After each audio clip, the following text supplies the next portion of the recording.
What's up, guys? Welcome back to my channel. So I'm here today to talk about The Housewives of Atlanta, Season 14, Episode 13, A Rum Punch to the Gut. So be sure to rate, comment, and subscribe, and let's jump right into it. So as usual, we start with a little opening montage. Nothing too noteworthy, but the biggest thing that stood out was that once they return from the Jamaica trip, Marlo's nephews, Michael and William, they'll be returning to the house. So that's basically the only thing that stood out. She's like, the 30 days are up, they can come back home. So we'll see. We'll see if it was worth it, essentially, if it and what changes Marlo makes. Then we go over to Kenya, and she's packing, preparing for the trip. And she's also on FaceTime with Drew, and Drew's getting her eyelashes done, so she has like the stuff under her eyes and shit. And yeah, they're shit talking Sanya. They started talking about her the role she was giving, because remember, at the little pre-Jamaica party / Shereé surprise party at the last episode, Sanya gave him a whole little like family meeting, little presentation about like everyone needs water-friendly hair. Remember that it's a work trip, so everyone has to be all good. Remember, everyone needs to bring a +1, etc., etc. So but they kind of brushed it off real quickly. They talk about Sanya's bootleg party, and Kenya goes in on it. She gives a whole rundown of everything. She's just like, girl, you fucked up, so let me show you how it's done. And again, as I mentioned in the last episode, I'm giving Sanya some leeway. You know, it's her first season, you know what I mean? But objectively, it like flopped as a housewife party. It wasn't like a housewife scale party, you know what I mean? But Kenya outlines that for us. Kenya's rules for hosting a proper, not bootleg party. Number 1, your balloons should not look like they came from the dollar store. Number 2, hire a professional caterer. Your food should not taste like ashy feet. As dry as those tortillas were, we might need to make our own food too. Number 3, if all else fails, leave it to moi. Drew goes on to say that she really has no issue with Sanya, and she's just going with the flow. But she says that she's like, I can't help if I trigger her. Like, I can't help if I trigger Sanya. And that's basically the vibe of it. Because remember, Drew's the one who brought Sanya onto the show. But from jump, it seems like Sanya was like making issues with Drew. Like, oh, Drew, I don't like how you talk to Shereé. Like, involving herself into issues unnecessarily. And, but yeah, Drew's like, I don't really give a fuck, you know, and I believe that. Drew's just like, you know, whatever. Drew doesn't really have to try for conflict right now. So she's doing it with Fatum earlier, but that's kind of over now. Fatum's out of the picture. But with Sanya, it's just falling up to Drew's lap. So Drew's like, you know. And yeah, and then we also find out that Kenya, she's left partnerless for Jamaica because she said that she was going to bring her cousin with her on the trip, but her cousin got COVID. And remember, on Beverly Hills, which is around the same timeline, it seems, like half the cast on Beverly Hills has COVID right now. So, you know, it's very believable that Kenya's cousin could have gotten COVID. And Kenya also shares she's going to be staying in Jamaica for a bit longer for a birthday trip with her family. She's really excited. And it's like, well, was your cousin going to be testing negative in time for that? You know, but so she's excited. She's like hyped up. So this would kind of place this at around late January, early February, because Kenya's an Aquarius, I remember. But yeah, and then we go over to the next scene, which is with Sanya. It's her and Ross. They're working out, and they're working out with Sanya's brother-in-law, Tyrell.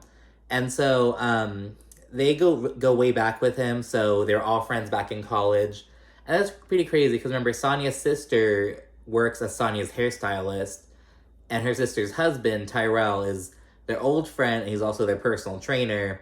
And they all live together, and so, I don't know, it was pretty interesting. And there's a pretty cool scene with Deuce and the cousins. They're, like, running around and shit, and just fucking around. And it's just, like, it seems like, it reminded me of when I was, like, a little kid, because there's a little time period where my mom and my and my aunt, they'd both, like, just gotten divorced from their husbands, and so they moved in with my grandma for a little bit. And so it was like the same vibe, you know, we're all together in the same spot and like all the cousins having a good old time. And it really reminded me of that. It was like, oh, they probably have so much fun, you know what I mean? So that's pretty cool. And then they start discussing a trip. Sanya, she's like, there will be no drama. it's a work trip, you know, it's gonna be fun and it'll allow us to mend and build friendships. Because she kind of cites that, like, things have been kind of weird lately about how things kind of turned left a bit between Drew and Shereé at Sanya's pre-Jamaica party. So Sanya's like, no, Jamaica is going to be a chance for us to all mend fences and all come together and be friends. Little does she know shit's about to hit the fan, but she's going with these intentions, allegedly. Then we have a scene with Drew and Ralph. They're sitting down, and they're kind of basically speaking more on the situation between, with Drew, Ralph, and Drew's son, Josiah, from her previous relationship, excuse me. So basically, how Drew puts it is that way back when, I don't know if it was before she and Ralph got married or shortly after, I don't know about when exactly, but Ralph told Drew and her mother that he was going to adopt Josiah, like legally adopt him. It was like a big deal for Drew. She said she was crying and she was like, oh my gosh. But now Ralph says that after speaking to Josiah's biological father, who isn't really in Josiah's life at all. He made an appearance on this show last season, and it was kind of awkward, and I believe that was the first time he and Ralph met. I don't know, correct me if I'm wrong, but isn't that the first time that he and Ralph met? Well, apparently Ralph took it upon himself to talk to Josiah's biological dad about adopting Josiah, and the dad shared that he kind of would have taken an issue with that. And with Ralph, with his toxic masculinity, he's like, oh, you know, I can't intrude on another man's wishes. It's this man's son. It's this man's only son, who he doesn't see. But it's like, you know what I mean? It's just so... I mean, I get it, but Drew's kind of upset with it, and she calls him out heartbreaking, and she just basically wants to know why the situation is different. She's like, what's changed? And she does share that, like, she wouldn't really care if he would have just, from jump, been like, oh, you know... like, I don't need to adopt him, you know, I'll just be a stepdad, like, but because he said he would adopt him, and now he's saying he won't, now Drew's like, what the fuck, you know? So because he kind of gave her that hope, he, like, made that promise, and now he's going against it, essentially. But yeah, and then Ralph, he swiftly shuts the conversation down. He's like, oh, you know, I'll make sure he's good, make sure he's straight, you know, like, follow my lead, and it's just like, we'll do our best to raise all of our kids, all three of them, you know, and he just kind of shuts that down, and then they kind of segue talking about Ralph. He's going to have a publisher meeting, and it's because, so remember the drama that Drew had with Ralph's assistant, you know, because there's this woman who was, like, kind of flirty with Ralph and shit, and Ralph didn't, like, introduce them or anything, so it's kind of awkward. Ralph's like, okay, my publisher is also a woman, and I need to keep this connection, so I'm bringing her over to the house to introduce her to Drew. Basically to go about it the right way, as he says. So it's pretty funny. And then during the publisher meeting, Drew kind of drops a bombshell, in my opinion. She says she didn't know anything about the book ahead of time. She, like... And remember, this book is about Ralph, like, basically step-parenting, being a stepfather in particular. And basically his journey stepping to the plate and shit. And it's like, you didn't tell Drew anything before, like... your wife and the mother of the child who it just seemed really weird. And he, like, taking advantage, I don't know, it was really weird, felt kind of fishy. And Drew said it's kind of hurtful, she's in the dark, she doesn't know anything about the book, she says she doesn't know if it's gonna be, like, portraying her in a negative light in any way, she doesn't know what it's gonna be about, you know? And it's just like, what the fuck, man? It's like, because A, it's his wife, you know, but B, it's also, like, it involves their family, you know what I mean? It's like, yes, it's mainly about, like, step-parenting and being, like, a stepfather and fathers in general, but it's, like, it involves the family, like, you know? But yeah, and then, again, seemingly just shut Drew up, and just to pacify her, Drew's like, Ralph, he's like, oh, Drew, you know, I would like for you to write the foreword. And it's like, and Drew also points out, she's like, how am I supposed to write the fucking foreword to a book I don't know anything about? So, it's just stupid. It was clear that Ralph was just bringing it up to just shut Drew up, like, oh, honey, I know you feel left out with the process because you don't know anything, but what if you wrote the foreword? And so it's also, he's shutting Drew up, but he's also getting a fucking free foreword out, you know what I mean? But, I don't know, it was so weird. But yeah, and then we segue over to the next morning. It is like the ass crack of dawn. It is like 5:30 in the morning. And and everyone's up and at 'em. They're all dressed up, and they're heading out to Jamaica.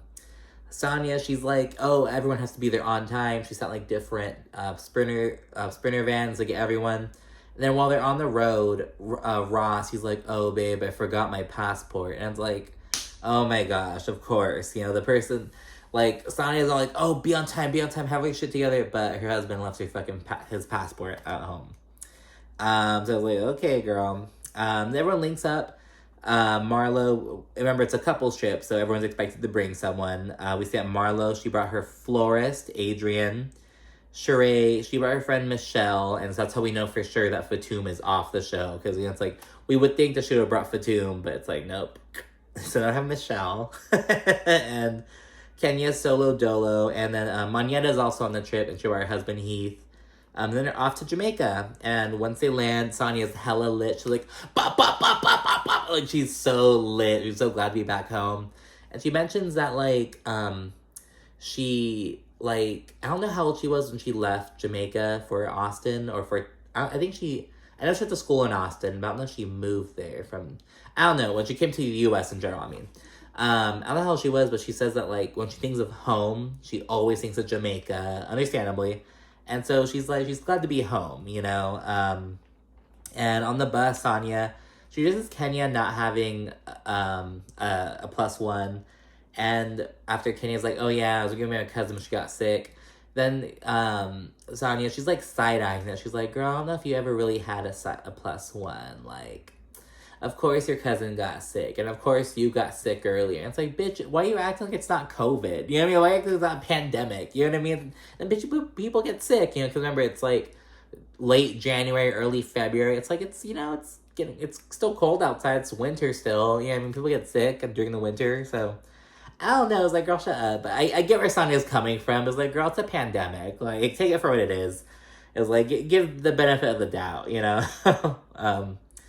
Yeah, and then they kind of introduced the +1s. I already did that, but they kind of go around talking and everything, introducing each other to everyone. Then they arrive to the hotel in, like, the lobby area. And in the confessional, Sanya tells us that she, like, everyone has, like, a beautiful room, and then she also gave him, like, little welcome baskets and shit. But she had something special for Kenya, and she, like, laid out all kinds of rose petals and, like the towels of holding the hearts and shit. And I don't know, I kind of took that as, like, some kind of subtle shade. Because remember, Sanya in the last episode, she was calling Kenya, like, Kenya, it is imperative that you bring a +1 in this couple ship. It is a couple ship. It is imperative. I want to make sure. And now she's, like, making it all romantic and shit. And it's like, it just felt kind of weird. Kenya did not take it that way. Kenya was like, oh, like, when she eventually got to the room, she's like, oh my gosh, how pretty. But when I heard that, I was like, is that supposed to be shady? I don't know, I feel like there's other shit you can do. Because I feel like petals on the floor and hearts and shit on the bed is, like, indicative of, like, romance and romantic vibe. It doesn't have to be. It could be, like, self-love shit. But you know what I mean? Like, it feels romantic and shit. Like, come on, let's call a spade a spade. And it's like, I feel like you do some other shit for, like, birthday celebration, single girl. Like, I don't know. I feel like maybe I'm overthinking it, maybe I'm looking too deep into it, but that's how I personally took it. That's all I'm saying.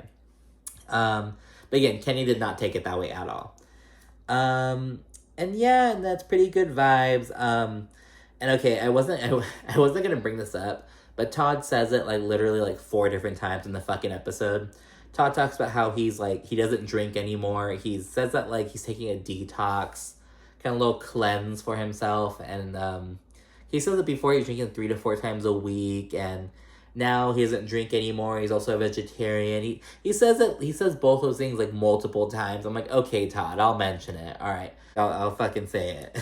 Then everyone, they proceed to, like, leave the lobby and head over to, like, their little villas. And they're on these little golf carts heading over, and it's Sanya, Ross, and Kenya on this one golf cart. And while they're on the way, Sanya notices these dudes, like, checking them out, like, checking Kenya out.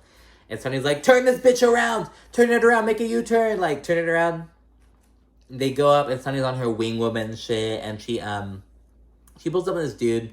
He's English, his name's John, and she introduces him to Kenya. He's pretty handsome. And she invites him to dinner, like, right then and there. In the background, first of all, Kandi is fucking hungry. She's like hangry. She's like, what the hell is going on? Why are we stopping? I need to fucking eat. I'm hungry. Like, so she's talking shit in the background. Then Marlo's talking shit about Kenya. She's like, oh, she's getting a stray. Like, anyone can get a stray up in this bitch. Like, how pitiful. And it's like, girl, Kenya did not initiate any of this. This was all Sanya.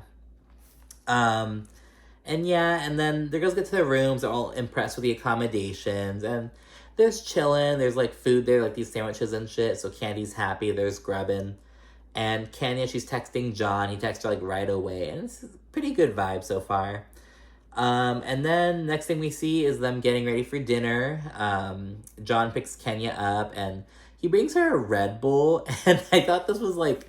I, like, laughed my ass off at first. I was like, what the fuck? I was like, yeah, no flowers about your Red Bull.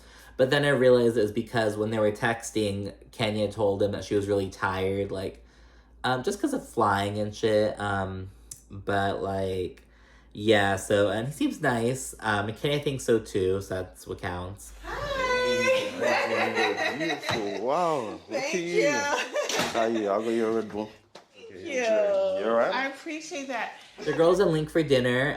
Sanya, Drew, and their husbands. They're the first ones there, and it's okay. It's pretty good vibes. A little bit awkward, but it's friendly. And then in the confessional, Sanya says that she's basically going to, moving forward with Drew, she's going to not say everything that comes to her mind. That's how Sanya puts it.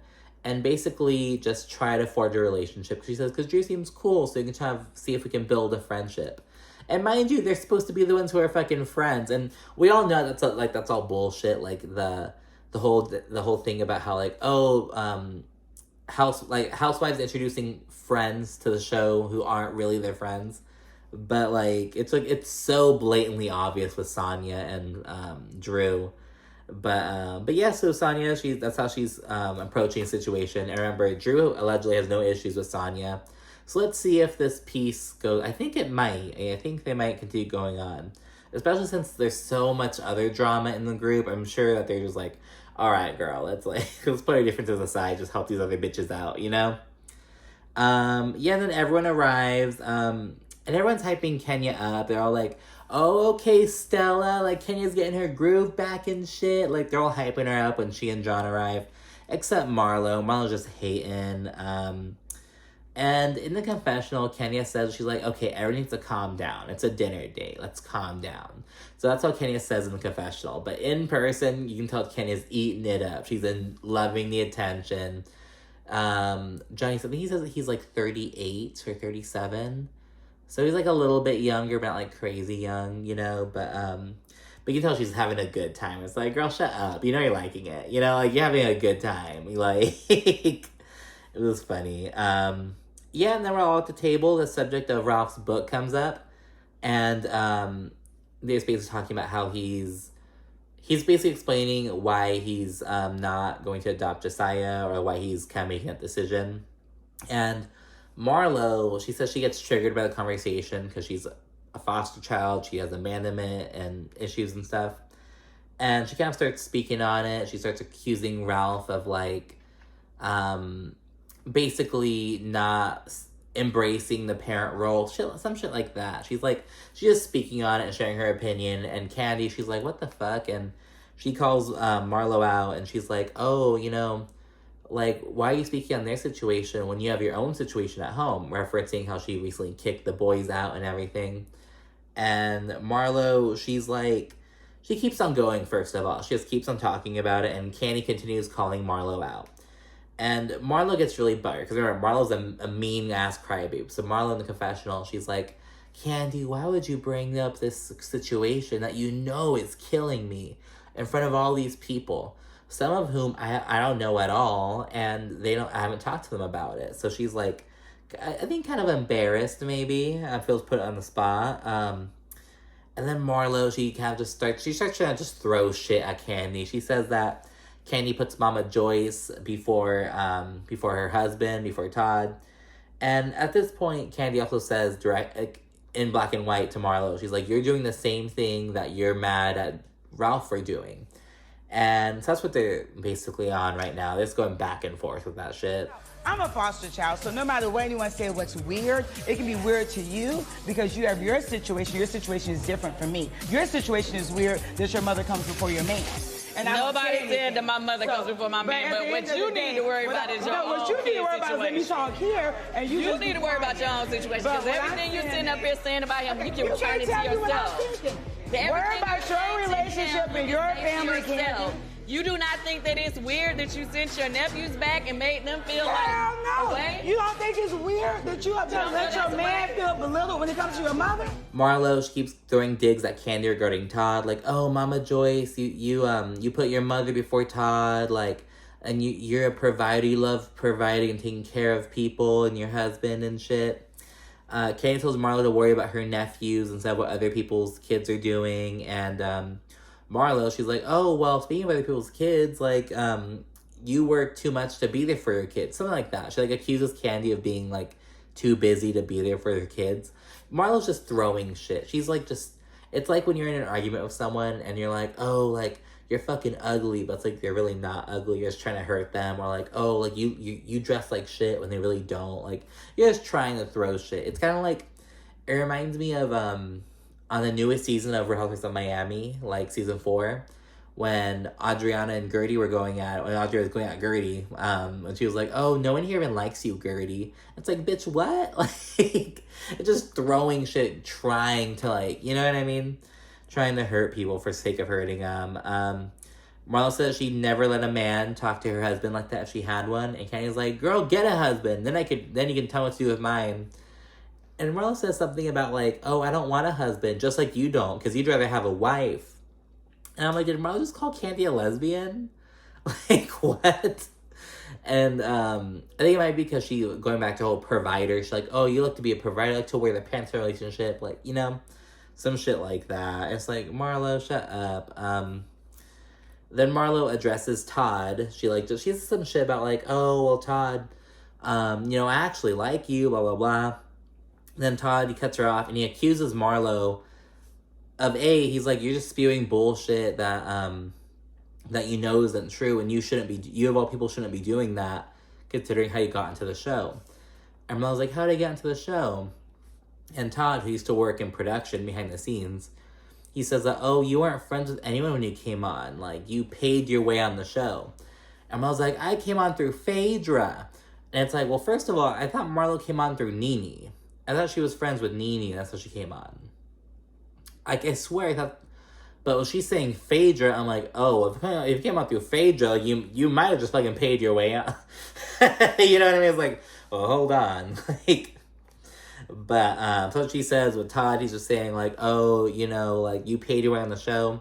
And Marlo, in turn, now in attack mode against Todd, she accuses Todd of talking shit about Kandi back in the day. She's like, before you and Kandi got together, he used to call you a country bitch. He used to call you a country bumpkin. And everyone's like, what the fuck? And Todd is just like, because remember, he was behind the scenes. He's like, why would I talk to Marlo about that? And mind you, Marlo wasn't even a main cast member. She was a friend of. So it was like, why would I tell Marlo? Like, what? You know? But Kandi, she's very unfazed by it. So are you going to say that he said something about me before he ever met me or talked to me? Okay, girl, well, he fell in love with this country bumpkin then, if that's what you're saying. Kandi goes on to call Marlo a lion-ass bitch, and she says that she, like, advocated for Marlo back when she didn't have anything. She's like, I was the one rocking for you when, you know, no one else was, blah, blah, blah.